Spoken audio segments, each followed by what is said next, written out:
जय हिंद दोस्तों। आज के वीडियो में हम बात करेंगे प्रिज्म के न्यूनतम विचलन कोण के डेरिवेशन के बारे में। एग्ज़ाम पॉइंट ऑफ व्यू से ये डेरिवेशन काफ़ी इम्पॉर्टेंट है। एग्ज़ाम में या तो सीधे तौर पे इसका डेरिवेशन पूछ लिया जाता है या इसके डेरिवेशन के बेस पे सवाल पूछ लिए जाते हैं। तो अगर आप इस टॉपिक को अच्छे से समझना चाहते हो तो वीडियो को शुरू से लेकर अंत तक देखना। वीडियो का कोई भी पार्ट मिस मत करना। तो ज़्यादा देर न करते हुए चलिए वीडियो को शुरू करते हैं। मैंने प्रिज्म के डायग्राम को और उसके संकेत पॉइंट को पहले से लिख लिया है ताकि हमारा थोड़ा टाइम बचे। हमारे पास ABC नाम का एक प्रिज्म है। ये प्रिज्म जिस माध्यम में रखा गया है उसका अपवर्तनांक μ1 है और इस प्रिज्म का अपवर्तनांक μ2 है। ध्यान देना कि μ2 ग्रेटर देन μ1 है। हम प्रिज्म के AB सरफेस के पॉइंट D पे एक लाइट को गिराते हैं तो ये लाइट ऐसे जानी चाहिए थी लेकिन जाएगी नहीं, क्योंकि लाइट विरल माध्यम से सघन माध्यम में जा रही है तो ये 90 डिग्री की तरफ झुक जाएगी। तो लाइट पॉइंट D से पॉइंट F पे गई। जब लाइट प्रिज्म से बाहर निकलेगी तो लाइट ऐसे जानी चाहिए थी लेकिन जाएगी नहीं, क्योंकि लाइट सघन माध्यम से विरल माध्यम में जा रही है तो ये 90 डिग्री से दूर चली जाएगी। अब आते हैं हम संकेत पॉइंट पर। I हमारा आपतन कोण है एट पॉइंट D पर। Δ1 हमारा विचलन कोण है। ये लाइट ऐसे जानी चाहिए थी लेकिन चली गई ऐसे, यानी कि अपने मार्ग से भटक गई। तो कितने डिग्री का कोण बना रही है वही हमारा Δ1 है। R1 हमारा अपवर्तन कोण है पृष्ठ AB के लिए एट पॉइंट D पर। Δ2 हमारा विचलन कोण है पृष्ठ AC के लिए एट पॉइंट F पर। ये लाइट ऐसे जानी चाहिए थी लेकिन लाइट चली गई ऐसे, तो कितने डिग्री से विचलित हो गई उसी को हमने नाम दिया Δ2। ध्यान से अगर आप देखोगे तो यहाँ भी Δ2 है, यहाँ भी Δ2 है, तो एक दूसरे के आमने सामने का कोण है। हम जानते हैं कि जब भी कोई भी दो लाइन एक दूसरे को कट करती है तो आमने सामने का कोण बराबर होता है। R2 हमारा अपवर्तन कोण है पृष्ठ AC के लिए एट पॉइंट F पर। यहाँ पर हम रिवर्सिबिलिटी ऑफ लाइट का कॉन्सेप्ट यूज़ करेंगे। अगर हम लाइट को कुछ इस तरीके से गिराए एट पॉइंट F पर तो लाइट ऐसे जानी चाहिए लेकिन जाएगी नहीं, क्योंकि लाइट विरल माध्यम से सघन माध्यम में जा रही है तो ऐसे न जाकर ऐसे चली जाएगी। तो R2 हमारा अपवर्तन कोण है पृष्ठ AC के लिए एट पॉइंट F पर। E हमारा निर्गत कोण है, इसे निर्गमन कोण भी कहते हैं। जब लाइट प्रिज्म से बाहर निकल रही है तो जितने डिग्री का कोण बनता है उसे ही हम निर्गत कोण कहते हैं। इस पूरे प्रिज्म में एक और कॉन्सेप्ट बचा है, डेल्टा नेट क्या है। तो ध्यान देना, शुरुआत में जब हमने लाइट को पॉइंट D पे गिराया तो लाइट ऐसे जानी चाहिए थी, यानी कि लाइट का डायरेक्शन A था।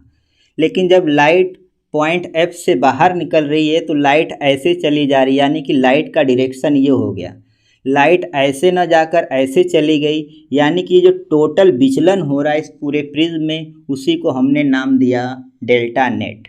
तो ये रहा हमारा पूरा कॉन्सेप्ट इस प्रिज्म डायग्राम का। अब आते हैं हम डेरिवेशन पर कि डेरिवेशन को डिराइव कैसे करेंगे। मैं इसको रब कर देता हूँ क्योंकि हमारे पास स्पेस कम है और डेरिवेशन थोड़ा लंबा है तो हमें ज़्यादा जगह की ज़रूरत पड़ेगी। पहले हम इस अंदर वाले ट्रायंगल को कंसीडर करेंगे। तो यहाँ पर हम लिखेंगे त्रिभुज EDF में। यहाँ पर मैं उस ट्रायंगल को बना देता हूँ ताकि समझने में आसानी हो। ये है हमारा E, ये है हमारा D, ये है हमारा F, ये है हमारा Δ1, ये है हमारा Δ2 और ये है हमारा Δnet। ट्रायंगल की एक प्रॉपर्टी होती है कि ट्रायंगल में बाहर बना कोण ट्रायंगल के अंदर बने कोण के योग के बराबर होता है। तो यहाँ से हमें मिल जाएगा Δnet इक्वल टू Δ1 प्लस Δ2। यहाँ पर हम लिखेंगे बाह्य कोण गुणधर्म से, इसे मैं समीकरण नंबर 1 नाम दे देता हूँ। अब हम क्या करते हैं, पॉइंट D पर आते हैं। बिंदु डी पर। बिंदु डी पर मैं एक रे डायग्राम को बना देता हूँ। ये है हमारा आई, ध्यान से देखोगे तो ये है हमारा डेल वन और ये है हमारा आर वन। हम जानते हैं कि जब भी दो लाइन एक दूसरे को कट करती है तो आमने सामने का बना कोण क्या होता है, बराबर होता है। तो यहाँ से हमें मिल जाएगा i equal to del one plus r one. इसे और सिंप्लीफाई करेंगे तो हमें मिल जाएगा del one equal to i minus are one. इसे मैं समीकरण नंबर 2 नाम दे देता हूँ। अब आते हैं हम पॉइंट नंबर एफ पर। बिंदु एफ पर, बिंदु एफ वाले डायग्राम को मैं यहाँ बना देता हूँ ताकि समझने में आसानी हो। ये है हमारा ई, अगर आप ध्यान से देखोगे तो ये है हमारा डेल टू और ये है हमारा आर टू। हम जानते हैं कि जब भी दो लाइन एक दूसरे को कट करती है तो आमने सामने का बना कोण क्या होता है, बराबर होता है। तो यहाँ से हमें मिल जाएगा E equal to del two plus are two. इसे सिंप्लीफाई करेंगे तो हमें मिल जाएगा del two equal to E minus are two. इसे मैं समीकरण नंबर 3 नाम दे देता हूँ। अब हमें करना क्या है, डेल वन की जगह पे आई माइनस आर वन इसमें रखना है और डेल टू की जगह पे ई माइनस आर टू हमें इसमें रखना है समीकरण नंबर 1 में। तो यहाँ हम लिखेंगे समीकरण 1, 2 और 3 से। समीकरण 1 क्या दिया हुआ है, del net equal to del one plus del two. समीकरण 2 से हम क्या लिखेंगे, डेल वन की जगह पे आई माइनस आर वन। समीकरण 3 से हम क्या लिखेंगे, डेल टू की जगह पे ई माइनस आर टू। इसे सिंप्लीफाई करेंगे तो हमें क्या मिलेगा, आई plus E minus are one minus are two. ये है हमारा डेल नेट। इसे और सिंप्लीफाई करेंगे तो हमें क्या मिलेगा, आई प्लस ई, माइनस साइन को कॉमन लेंगे तो ये हो जाएगा minus are one plus are two. इसे हम समीकरण नंबर 4 नाम दे देते हैं। अब हम क्या करते हैं, हम इस ट्रायंगल को फोकस करेंगे डी जी एफ में। तो लिखेंगे त्रिभुज डी जी एफ में। ठीक है, मैं यहाँ पर बना देता हूँ ताकि चीज़ें आसानी से समझ में आए।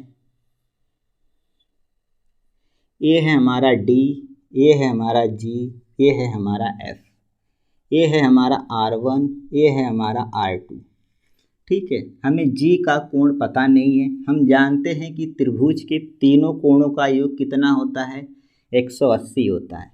तो यहाँ से हमें क्या मिल जाएगा, are one plus are two plus g बराबर 180 डिग्री। तो यहाँ से हमें जी इक्वल टू क्या मिल जाएगा, 180 degree minus are one, R two को भी इस साइड लेके जाएंगे तो माइनस आर टू। इसे सिंप्लीफाई करेंगे तो हमें क्या मिलेगा, 180 डिग्री, माइनस साइन को कॉमन ले लेते हैं तो ये हो जाएगा are one plus are two. इसे मैं समीकरण नंबर 5 नाम दे देता हूँ। अब मैं क्या कर रहा हूँ, इस चतुर्भुज को कंसीडर कर रहा हूँ, ए डी जी एफ को। तो लिखेंगे चतुर्भुज ए डी जी एफ में। ठीक है, मैं यहाँ पर चाहिए तो बना देता हूँ चतुर्भुज। ये है हमारा ए, ये है हमारा डी, ये है हमारा एफ, ये है हमारा जी। एक चीज़ ध्यान देना कि डी पे 90 डिग्री बन रहा है और एफ पे भी 90 डिग्री बन रहा है, क्योंकि हमने इस सरफेस पे पॉइंट एफ पे क्या खींचा है, नॉर्मल खींचा है। इस सरफेस पे पॉइंट डी पे हमने क्या खींचा है, नॉर्मल खींचा है। एंगल ए और एंगल जी तो हमें पता नहीं। और एक चीज़ हम ये भी जानते हैं कि चतुर्भुज के चारों कोणों का योग कितना होता है, 360 डिग्री होता है। तो यहाँ से हमें क्या मिल जाएगा, a plus D plus g plus F बराबर 360 डिग्री। ए प्लस डी का मान कितना है, 90 डिग्री, जी का मान हमें नहीं पता, एफ़ का मान कितना है 90 डिग्री, ये हो जाएगा 360 डिग्री। इसे सिंप्लीफाई करेंगे तो हमें क्या मिलेगा, a plus g plus 180 degree equal to 360 degree.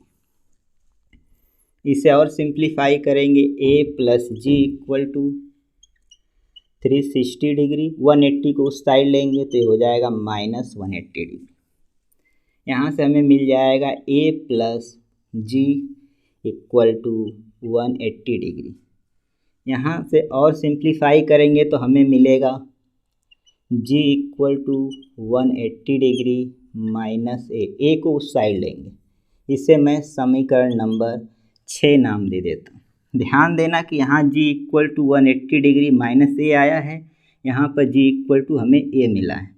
तो समीकरण 5 और 6 से क्या मिल रहा है, समीकरण 5 और 6 से, ठीक है। तो ये हो जाएगा 180 degree minus A equal to, यहाँ से मिलेगा 180 degree minus R1 plus R2। देखोगे तो एक कैंसिल हो जाएगा, यहाँ से हमें मिलेगा minus A equal to minus R1 plus R2। Minus दोनों साइड इक्वल के तो माइनस भी कैंसिल हो जाएगा, यानी कि ए इक्वल टू आ जाएगा R1 प्लस R2। इसे मैं समीकरण नंबर 7 नाम दे देता हूँ।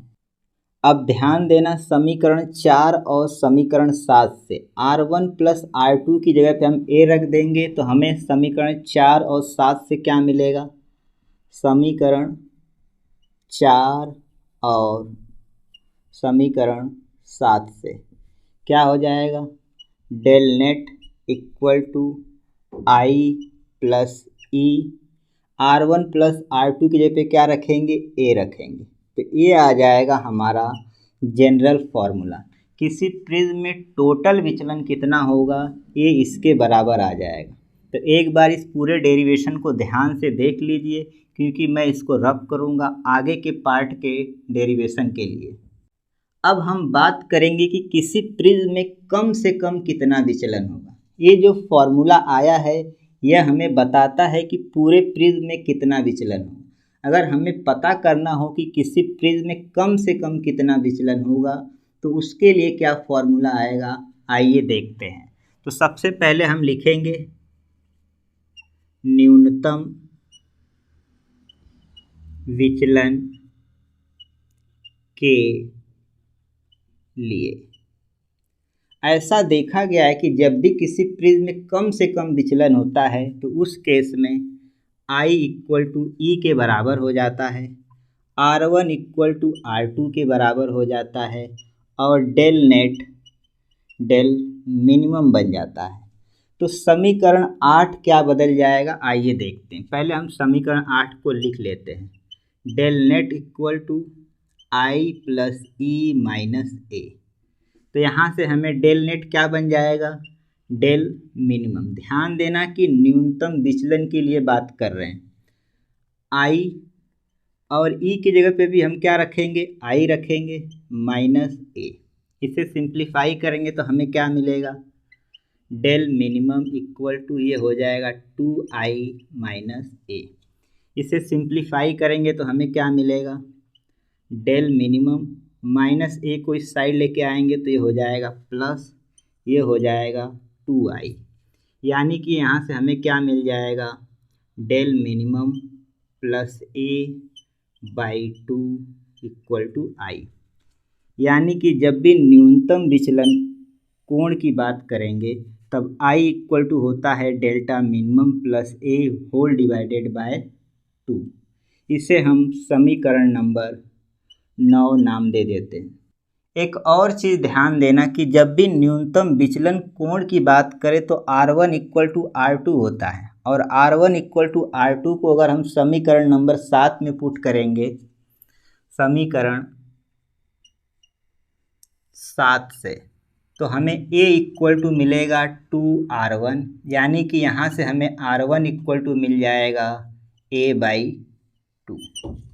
अब ध्यान देना कि अगर हमें अपवर्तनांक दिया हो तो न्यूनतम विचलन कोण का मान क्या होगा, उसके लिए फॉर्मूला क्या आएगा, आइए देखते हैं। उसके लिए हमें करना क्या है, पॉइंट डी पे स्नेल का नियम लगाना है। तो यहाँ हम लिखेंगे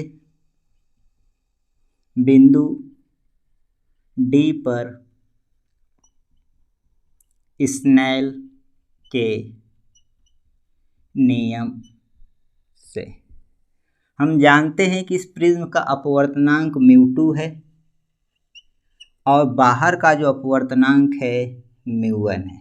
स्नेल का नियम के हिसाब से फॉर्मूला क्या आ जाएगा, ये हो जाएगा साइन आई और ये हो जाएगा साइन, ध्यान देना कि एंगल R1 हो जाएगा, ठीक है ना। अब हम जानते हैं कि आई का मान यहाँ पर क्या आया है, μ2 upon μ1 equal to sine I की जगह पे हम क्या रखेंगे, delta minimum plus A whole divided by 2 divided by sine R1 की जगह पे क्या रखेंगे, a/2 रखेंगे। ये आ जाएगा हमारा समीकरण नंबर 10। ध्यान देना कि पेपर में इसी डेरिवेशन को हमें डिराइव करने के लिए बोलता है कि जब हमें अपवर्तनांक दिया होगा तो मिनिमम विचलन कोण का मान क्या होगा, तो हमें इस वाले फॉर्मूले को डिराइव करना है, यानी कि यहाँ तक डिराइव करना है। अब इस फॉर्मूले को और सिंप्लीफाई करके कई बार पेपर में पूछ लेता है कि अगर ये प्रिज्म बहुत पतला हो या बहुत छोटा हो तब फॉर्मूले में क्या चेंज हो सकता है। तो यहाँ पर हम लिखेंगे पतले प्रिज्म के लिए, जब बहुत पतला प्रिज्म होता है तो साइन थीटा का मान लगभग थीटा के बराबर हो जाता है, ठीक है।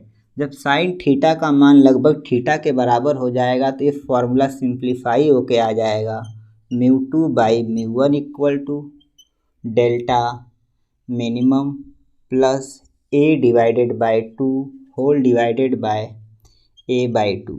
2 से 2 कैंसिल हो जाएगा तो ये सिंप्लीफाई होके आ जाएगा μ2 by μ1 equal to delta minimum plus a divide by a। इसे सिंप्लीफाई करेंगे तो हमें क्या मिलेगा, μ2 बाई μ1, a को इधर क्या करेंगे मल्टीप्लाई कर लेंगे, इक्वल टू आ जाएगा डेल्टा मिनिमम प्लस a को भी इस साइड ले लेते हैं तो यहाँ से हमें क्या मिलेगा, μ2 बाई μ1 इंटू ए वाला a इस साइड आएगा तो माइनस हो जाएगा इंटू डेल्टा मिनिमम। इस फॉर्मूले को सिंप्लीफाई करके लिखेंगे और a को कॉमन लेंगे तो हमें क्या मिलेगा, ध्यान देना, ये हो जाएगा μ2 upon μ1 minus 1 into a equal to delta minimum. यानी कि जब भी किसी पतले प्रिज्म की बात करें और न्यूनतम विचलन कोण का मान निकालना हो तो इस वाले फॉर्मूले को लगाएंगे। ये है हमारा पूरा डेरिवेशन जब भी हम प्रिज्म के न्यूनतम विचलन कोण की बात करते हैं। तो उम्मीद करता हूँ आपको समझ में आया होगा डेरिवेशन। अगर वीडियो पसंद आया हो तो वीडियो को लाइक, शेयर और चैनल को सब्सक्राइब ज़रूर करना।